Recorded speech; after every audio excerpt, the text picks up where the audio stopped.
Hello दोस्तों, सो आप सभी को पता है आपका यूपीएससी का जो सीएससी प्रीलिम्स एग्जाम है वो काफी नजदीक आ चुका है और आई होप आप सभी सीसेट के एग्जाम के लिए काफी अच्छे से प्रिपेयर कर रहे हो। सो एटलीस्ट आप इसको इजीली क्वालिफाई कर पाओ और अपना जो है अटेम्प्ट बचा पाओ और प्रीलिम्स आपका इजीली क्वालिफाई हो पाए, राइट। सो यहाँ पे हमें अब बहुत जरूरी है कि इंपॉर्टेंट टॉपिक्स हमने कवर कर लिए होने चाहिए।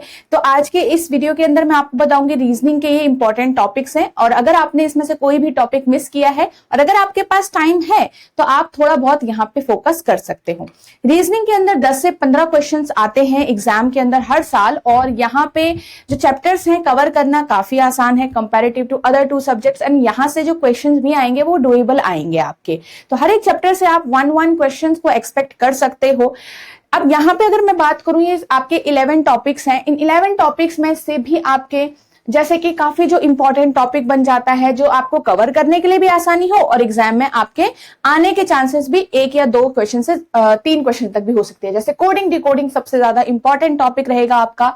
अल्फाबेटिकल या अल्फान्यूमेरिक या नंबरिक सीरीज जो भी आपकी रहेगी यहाँ पे सीरीज के चैप्टर में से आ जाएगा। इसी के अंदर आपका कॉन्टिन्यूअस लेटर सीरीज भी काफी आसान रहेगा और इससे क्वेश्चन भी गाइज आपके लास्ट 3 ईयर्स में आए हैं और बहुत ही डुएबल क्वेश्चन आए हैं, ठीक है। ब्लड रिलेशन और डायरेक्शन सेंस रैंकिंग का चैप्टर आपका हो गया, काफी इंपॉर्टेंट है। भले लास्ट ईयर में हमारा नहीं आया बट यहां से क्वेश्चंस आपके कैसे भी टाइप के आ सकते हैं, ठीक है। अब ये तो हो गए हमारे सबसे ज्यादा इंपॉर्टेंट और उसके बाद आपके पास हो गया कैलेंडर और क्लॉक।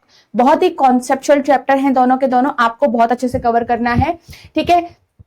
अब यहाँ पे जैसे क्लॉक हो गया, कैलेंडर हो गया, ऑर्डर एंड रैंकिंग हो गया, इनके अंदर बहुत वैरायटी ऑफ क्वेश्चंस आते हैं। तो ध्यान रखें कि आप हर एक वैरायटी ऑफ क्वेश्चंस के कॉन्सेप्चुअल अंडरस्टैंडिंग आपको हो, ठीक है। तो ये टॉपिक आपके हो गए और आई होप इनमें से आपने एक भी छोड़ा तो बिल्कुल भी नहीं है, ठीक है।